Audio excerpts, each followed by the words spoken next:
Good evening and welcome to the channel's studios here in London with your international news around the world in 5. The US President has met King Charles and the UK Prime Minister, with both sides reaffirming their commitment to the other. Arriving in his car, known as the Beast, at 10 Downing Street, Joe Biden smiled as he shook hands with Rishi Sunak on the red carpet. Speaking later in the garden, the US President said the US-UK relationship was as strong as ever. Our relationship is rock solid.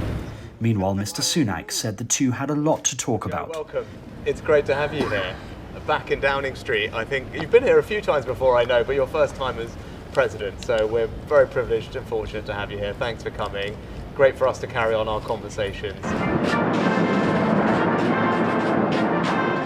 Mr. Biden then made the trip to Windsor Castle by helicopter, where he met King Charles. Are we content? They discussed climate change, a cause the monarch has long embraced. Thank you. It is Mr. Biden's first meeting with the king since he was officially crowned in May. The Kremlin says Russian President Vladimir Putin met with the mercenary leader Yevgeny Prigozhin after the failed Wagner Group mutiny last month. Dmitry Peskov said Prigozhin, who heads the group, was among 35 people invited to the meeting in the Kremlin in Moscow. He said that President Putin had given an assessment of the Ukraine war effort and the mutiny. The rebellion, launched on the 23rd of June, lasted just 24 hours. Is de afgelopen dagen gespeculeerd over wat mij zou motiveren. The Dutch Prime Minister Mark Rutte has unexpectedly said he will leave politics after the upcoming election, marking the end of his run as the longest-serving government leader in Dutch history.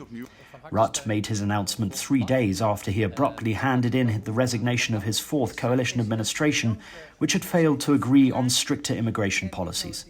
The 56-year-old became premier in 2010 and is the longest-serving government leader in the European Union after Hungary's Viktor Orban.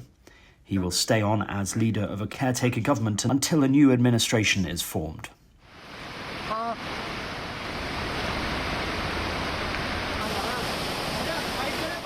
India's northern hill state of Himachal Pradesh has been reeling under torrential rains that triggered landslides and stranded commuters and tourists. At least 22 people have died in floods and landslides. Flash floods in Himachal Pradesh over the weekend brought down a bridge and swept away houses as authorities used helicopters to rescue people stranded on roads and bridges. New Delhi, Punjab and Himachal Pradesh have received up to 112% more rainfall than average in the current monsoon season that started on June the 1st.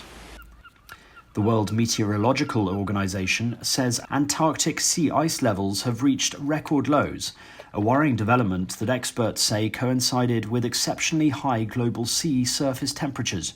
The WMO said that Antarctic sea ice levels last month, the hottest June ever recorded, were at their lowest since satellite observations began, at 17% below average. There's a lot of concerns from the scientific community and a lot of catch-up from the scientific community trying to understand these incredible changes we're seeing at the moment. And it's very concerning. And residents of South Africa's biggest city, Johannesburg, have been stunned by the first snowfall in more than a decade.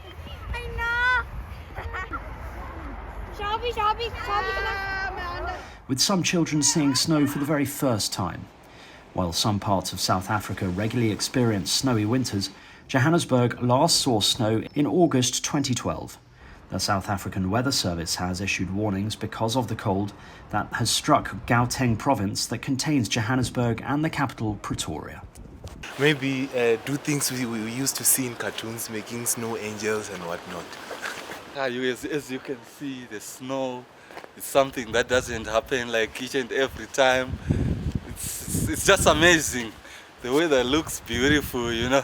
And that's your international news around the world in 5. Now back to the channel's studios in Lagos.